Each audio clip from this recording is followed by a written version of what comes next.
Buenas tardes. Hoy día vamos a actualizar información de la pandemia con datos hasta el día 25 de mayo de 2020. ¿Ya?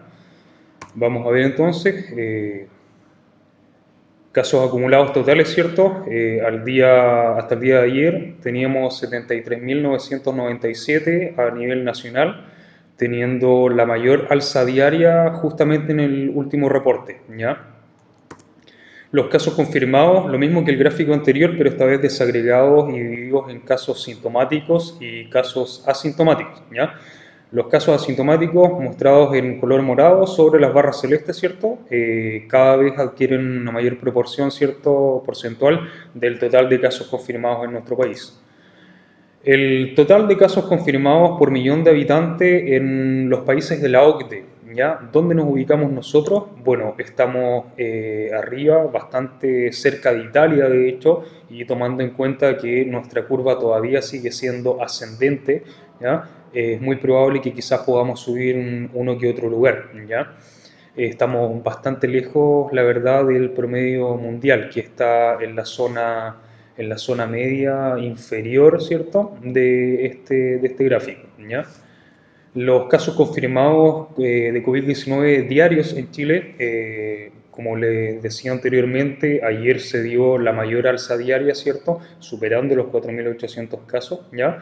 Aquí están también divididos en sintomáticos y en asintomáticos. Los casos confirmados de forma diaria por millón de habitantes. Lamentablemente aquí batimos récord, ¿cierto?, sobre todos los países de la OCDE, ¿ya? Chile es el país que en un solo día ha reportado la mayor cantidad de casos por millón de habitantes, ¿ya? Y continuamos al alza. Así que es muy probable que podamos subir otro poco más en la curva, en este gráfico, ¿ya? Esta es una forma de ver si realmente estamos realizando un aplanamiento de la curva y llevando la curva hacia un descenso, ¿ya? Hay casos, por ejemplo, como el de Corea del Sur, que está acá en una línea celeste, ¿cierto?, en que tuvo un descenso sostenido de la cantidad de casos diarios, pero cuando decidieron hacer reapertura nuevamente de los lockdowns, volvieron a tener un rebrote bastante importante, el cual lograron controlar, ¿cierto?, ya hace algunas semanas y hoy día nuevamente van al alza, ¿ya? Recordar que en Corea del Sur hubo un confinamiento total, ¿cierto? Y se llamó a un aislamiento masivo dentro del país. Y obviamente eso evita que la curva siga avanzando, pero a largo plazo deja bastante cantidad de expuestos a una nueva oleada de contagio, ¿ya? Hay casos notables como el de Nueva Zelanda, por ejemplo, que la curva prácticamente la está llevando a cero, ¿ya? Ahí estamos ubicados nosotros, ¿cierto?, en la parte superior del gráfico. Los casos sintomáticos diarios y la curva de fallecidos. En el lado izquierdo, en el eje izquierdo, se contabilizan los casos acumulados totales confirmados y en el eje derecho se contabiliza la cantidad de fallecidos por día, ¿ya? Si ustedes se dan cuenta, a medida que ha ido aumentando la cantidad de casos nuevos por día, también lo ha hecho y en algunas ocasiones, como el día 14, ¿cierto?, de forma brusca la cantidad de fallecidos. Ahora, tomando en cuenta que la curva de fallecidos trae un retraso entre 1 y 2 semanas a la de nuevos casos diarios, ¿cierto? Es muy probable que la cantidad de fallecidos por día siga aumentando dentro de los próximos días, ¿ya? La tasa de letalidad, que es la que utiliza el Ministerio dentro de sus reportes, ¿cierto?, para mostrar cómo vamos con respecto a los muertos que tenemos por fallecidos que tenemos por coronavirus, ¿cierto? Nos muestra a Chile en el segundo lugar, solamente por detrás de Islandia, ¿cierto?, que tiene un 0,6% de letalidad y Chile tiene un 1%. Ahora, recordar que la tasa de letalidad se saca por la cantidad de muertos por coronavirus sobre los casos totales confirmados de coronavirus, ¿ya? Es letalidad, no es lo mismo que la mortalidad que se saca por la cantidad de fallecidos por coronavirus, pero por la población, ¿ya? Por la población total del país en este caso. En este gráfico podemos observar la cantidad de muertes por coronavirus por millón de habitantes en los diferentes países. ¿Dónde estamos ubicados nosotros? Estamos ahí en la zona media de la tabla, ¿cierto? Hay países como por ejemplo Sur Corea, ¿cierto?, Australia, Nueva Zelanda, Eslovaquia, Japón, que tienen una mortalidad por millón de habitantes bastante baja, ¿ya? Recordar que acá, en este gráfico, en el eje izquierdo, la escala es logarítmica, pasamos de 1 a 10 y después a 100, ¿ya? Eso se utiliza para poder visualizar de mejor forma las cifras, ¿ya? Por ejemplo, en la parte superior tenemos a Bélgica, ¿cierto?, que tristemente tiene el récord de muertes por millón de habitantes a nivel mundial en la actualidad, ¿ya? Producto de coronavirus. Por detrás le sigue Estados Unidos, ¿cierto? Y además está también Inglaterra con una alta tasa de mortalidad por millón de habitantes. Los exámenes PCR por millón de habitantes que se realizan a nivel latinoamericano, Chile lleva a la delantera en este caso, ¿cierto? Con 24.701 exámenes por millón de habitantes y después le sigue Uruguay y sigue el resto de países en Latinoamérica. Pero al comparar esto, la tasa de test por cada 1.000 personas, ¿cierto? En los países de la OCDE, la verdad es que nosotros nos encontramos también en la parte media de la tabla, ¿cierto? Cerca del promedio, ¿ya? Hay países como Islandia, por ejemplo, que está en la parte superior, que es el país de la OCDE que más ha realizado test por millón de habitantes, ¿ya? Ahora, recordar que Islandia tiene una población baja, ¿cierto? Menos de 500.000 personas, pero ellos adoptaron una política de testeo muy ardua desde el principio de la pandemia, ¿ya? Y en el caso de Japón, por ejemplo, y de México, que realizan bajo testeo. La ocupación de camas UCI durante la campaña COVID-19 a nivel nacional. Estos datos los saqué de la encuesta diaria, que es la Sochimi, ¿cierto? Está con los datos hasta el 24 de mayo en la noche. Ese día habían 2.102 camas UCI disponibles, ¿cierto? De las cuales 1.803 estaban ocupadas, ¿ya? Importante notar aquí que de todas las camas UCI que hay, 1.185 están ocupadas por pacientes con coronavirus, ¿cierto? En ventilación mecánica invasiva, ¿ya? Más del 50% de las camas disponibles en la actualidad, ¿ya? La curva histórica de cómo ha ido evolucionando la cantidad de camas disponibles y la cantidad de camas ocupadas, ¿ya? En verde más oscuro se encuentran las camas disponibles que teníamos 2.102, ¿cierto? Al día 24 de la noche, de las cuales había 1.803 que estaban ocupadas y de estas 1.185 solamente ocupadas por pacientes con coronavirus en ventilación mecánica invasiva. Ahí está, ¿cierto? Y 2.102 camas disponibles en total, hasta hace un día atrás. La distribución regional de la ocupación de camas críticas, ¿cierto? Aquí demostrado por región. El caso más crítico, obviamente, es el caso de la región metropolitana, que mantiene un 96% de ocupación. Ya en la encuesta que salió emitida hoy día, que a los datos de ayer en la noche tenían un 97%, así que la cosa, la situación, la verdad, se pone complicada, ¿ya? Hay otras regiones como por ejemplo la segunda que tiene un 88% de ocupación y en el caso de nuestra región tenemos un 71% de las camas UCI ocupadas. Recordar que esta distribución de camas está tomando en cuenta el sistema integrado de salud, ¿ya? Tanto camas públicas, privadas como de Fuerzas Armadas. Los casos acumulados diarios y fallecidos en la región de los lagos. En el eje izquierdo se cuentan los casos acumulados totales y en el eje derecho se cuentan los casos nuevos y los fallecidos.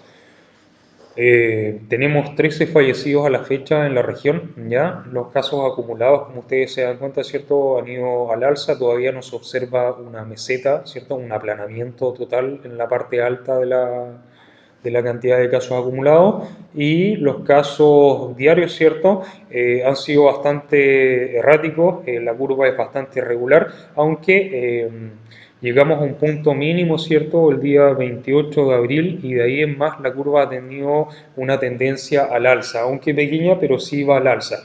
De hecho, por ejemplo, en los últimos días llegamos en el último reporte a 20 casos diarios, ¿cierto? Al día 25 de mayo, que es el último reporte que hizo la Seremi de Salud, ¿ya? Hoy día salió otro reporte, pero recordar que los datos están actualizados hasta hace un día atrás. Notar y tomar en cuenta que hemos tenido algunos pics, ¿cierto?, de casos diarios, como este, por ejemplo, el día 13 de mayo y otro entre el día 21 y 23. Concuerda, ¿cierto?, con que han ido aumentando los casos en Chiloé y además en Puerto Montt. En Puerto Montt tuvieron un alza brusca durante los últimos días, ¿cierto? Y recordar que hasta hace algunos días atrás se relajaron algunas medidas en la ciudad y se abrió el mall, por lo que se comentó, cierto, en la noticia y consecuentemente 5 días después, que es la medida que pasa entre que uno se contagia y empieza a tener los síntomas, cierto, 5 días después de la apertura del centro comercial en Puerto Montt, la curva de Puerto Montt comenzó a aumentar, ¿ya? Así que la idea es no relajar las medidas. El porcentaje de casos sin trazabilidad en la región de los lagos. Desde el último reporte que hicimos teníamos un 32% de los casos que no se sabía cómo se contagiaron, ¿cierto? Y actualmente es el 29%, ¿ya? Así que esperar que eso siga bajando.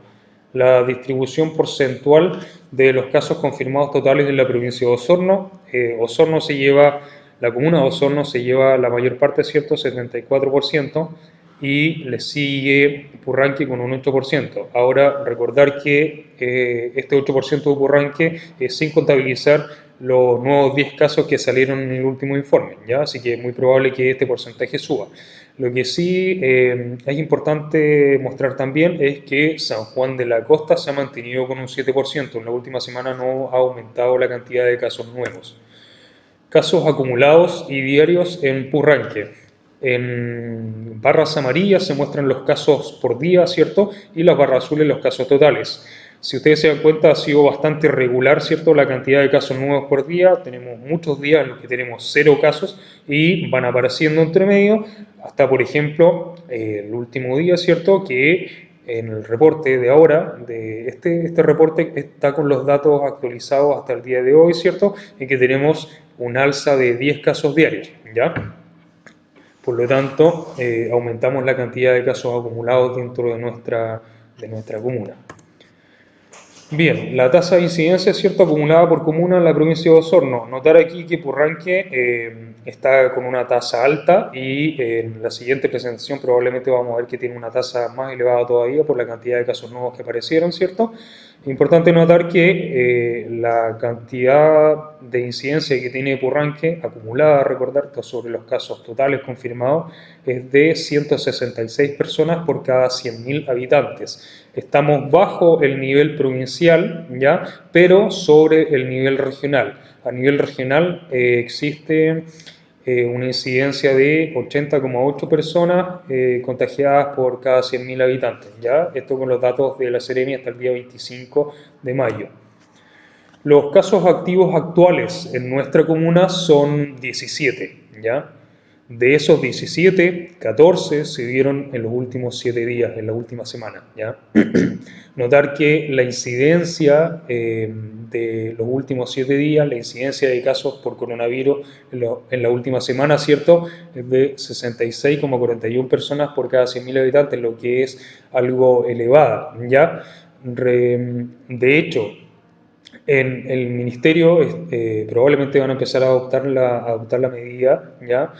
La incidencia recomendada de la última semana, ¿ya?, por la Asociación Internacional de Institutos de Salud Pública, es de que no debería haber una incidencia en la última semana mayor a 50 casos por cada 100.000 habitantes, ¿ya?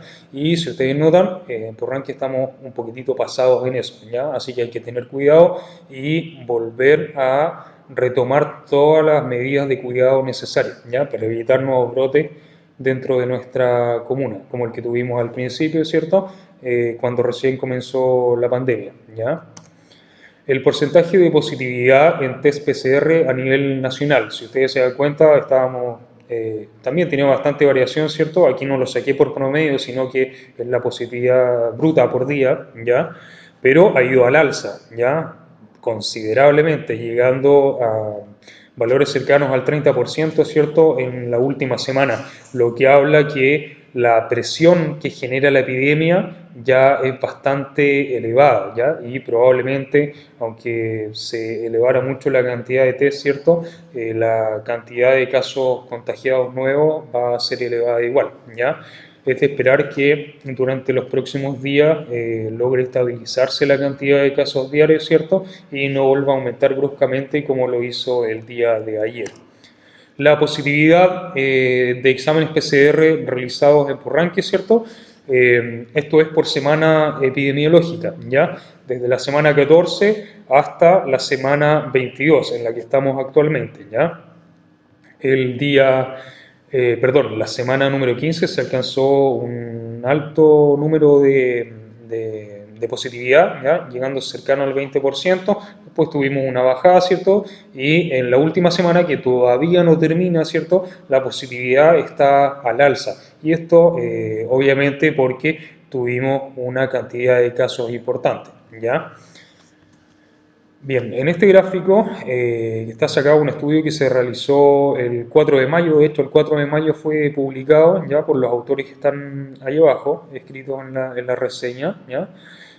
Muestra cómo la curva de casos de influenza fue disminuyendo desde que comenzó la pandemia de coronavirus en China, ¿ya?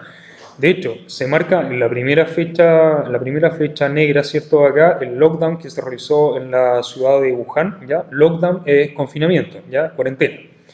Al momento de realizarse el lockdown en la ciudad de Wuhan, ¿cierto? La curva de influenza empezó a tener una tendencia de menor crecimiento, ¿ya? Y cuando en la provincia de Hubei, que fue donde se ubicó la mayor cantidad de casos, ¿cierto? Al sur de China, ¿ya? También se realizó un confinamiento total. En ese momento, la curva de influenza comenzó a bajar bruscamente y no se detuvo su caída, ¿ya? Pasamos a lo mismo, pero esta vez en el Reino Unido, cuando se declaró que las personas que tuvieran síntomas respiratorios, independientes de si fuera por coronavirus o no, se quedaran al menos 7 días con aislamiento en su casa, ya en ese momento la curva de influenza también se fue hacia abajo, ¿cierto? Y la tasa de crecimiento fue negativa, ¿ya?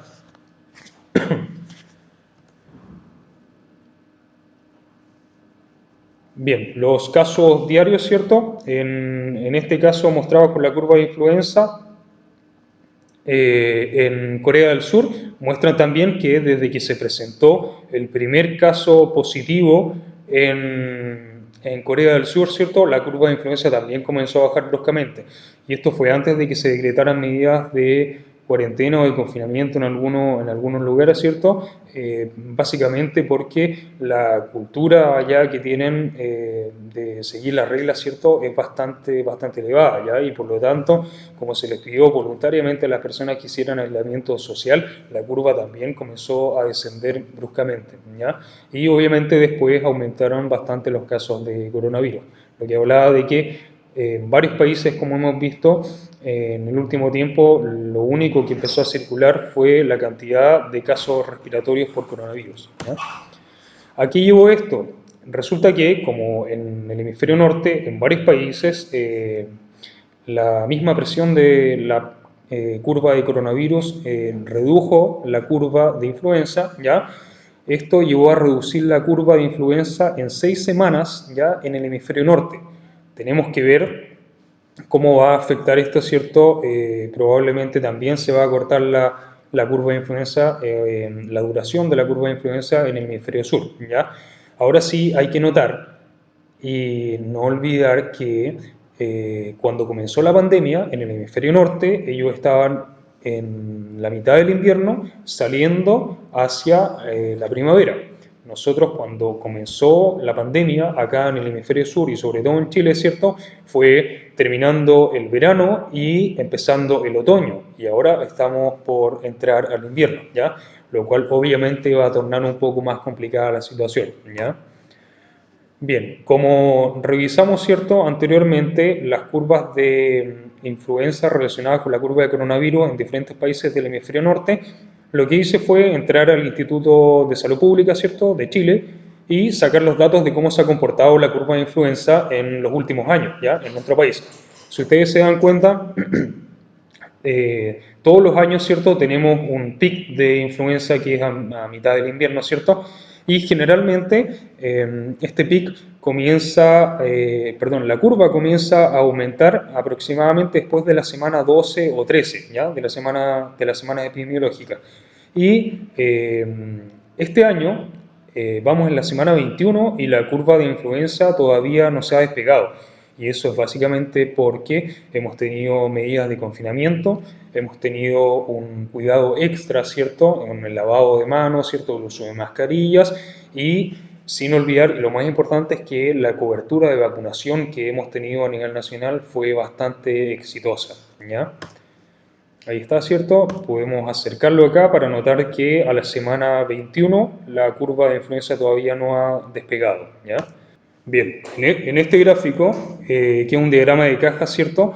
Lo que se muestra es la posibilidad de que una PCR salga negativa estando una persona infectada, ¿ya? Básicamente se muestra que si una persona se infecta, es decir, tuvo contacto con alguien que está contagiado, ¿cierto? Durante los primeros 3 días, en realidad los primeros 4 días, la posibilidad de que esa PCR salga negativa, siendo un falso negativo en este caso, ¿cierto?, es muy elevada. De hecho, los primeros 2 días es cercano al 100%, ¿cierto? Y el día 4 esto baja a un 67%, ¿ya? El día 5, que es aproximadamente el día en que se comienzan a tener los síntomas, ¿cierto?, la probabilidad de que una PCR salga falsa negativa es del 36%, ¿ya? Y la menor probabilidad de que salga un falso positivo es el día 8, ¿ya? De ahí en más la curva nuevamente comienza a elevarse, por lo tanto aumentamos la posibilidad de ser falsos positivos. ¿Qué sacamos en conclusión acá? Que la ventana para tomar el test es bastante reducida, ya está aproximadamente entre el día 6 y el día 8, que es cuando tenemos menos posibilidades de tener un falso negativo, ¿ya? Bien, en la curva ahí se muestra, ¿cierto? En los primeros días la PCR sí o sí va a salir negativa, ¿ya? Porque necesita aumentar la carga viral a nivel corporal. Después alcanzamos el mínimo de posibilidades de que salga un caso falso negativo y después nuevamente esto va al alza, ¿ya? ¿Qué podemos sacar en conclusión aquí? Dos cosas. Primero, que la PCR no puede ser utilizada como un chequeo, ¿ya? No es necesario. Si yo no he tenido contacto con alguien negativo y no soy un contacto, perdón, con un contacto con una persona positiva y no soy un contacto estrecho, ¿ya? No es necesario que yo me realice la PCR, ¿ya? Y lo otro es que si yo llego a tener contacto con una persona que está contagiada, ¿cierto?, no es necesario que vaya corriendo a un centro hospitalario para realizarme el examen de PCR porque, como se ve aquí, en los primeros 4 días, ¿cierto?, la posibilidad de que la PCR dé negativa es muy elevada, ¿ya? Así que hay que tener calma, ¿cierto?, y evaluar bien la situación, ¿ya? Estos 3 puntos los quise colocar, ¿cierto?, al final de la presentación para hablar un poquitito de ellos. Bueno, primero que todo, respecto al stock para realizar exámenes PCR, hoy día en el Ministerio se aseguró que existe un stock suficiente, pero llevándonos al caso de que en realidad fuera o llegase a haber un quiebre de stock, bueno, tal cual como se ha hecho en otras ocasiones y en otras epidemias a nivel mundial, ¿cierto? Por ejemplo, en el caso de Chile, para la influenza H1N1 que ocurrió la epidemia, ¿cierto?, del año 2009, llegó un momento en que se dejaron de realizar exámenes PCR, ¿cierto? Uno, porque había pocos laboratorios que podían analizarlo y lo otro es que se demoraba mucho en tener los resultados y teniendo en cuenta que el cuadro clínico era muy claro para la patología y era la única cepa de influenza que andaba circulando, porque ya se había vacunado anteriormente, ¿cierto? Es así como decidieron dejar de realizar exámenes, ¿cierto?, y centrarse en diagnosticar en base al cuadro clínico. Por lo tanto, es importante considerar, ¿cierto?, siempre la clínica de los usuarios, en este caso que consultan, independiente de si la PCR pueda salir negativa. Recordar que, como se habló en el gráfico anterior, existen muchos falsos negativos, ¿ya? La inmunidad a largo plazo. Bueno, por el momento, como este es un virus relativamente nuevo, ya todavía no se sabe por cuánto va a durar la inmunidad que genere. Hay estudios preliminares que hablan de una inmunidad bastante baja y existe la posibilidad de que este tipo de coronavirus, ¿cierto?, se vuelva endémico, ¿ya? Y por lo tanto muestre estacionalidad, ¿ya? Es decir, que se pueden repetir oleadas durante los próximos años, ¿ya? Bueno, eso sería y nos vemos hasta el próximo reporte.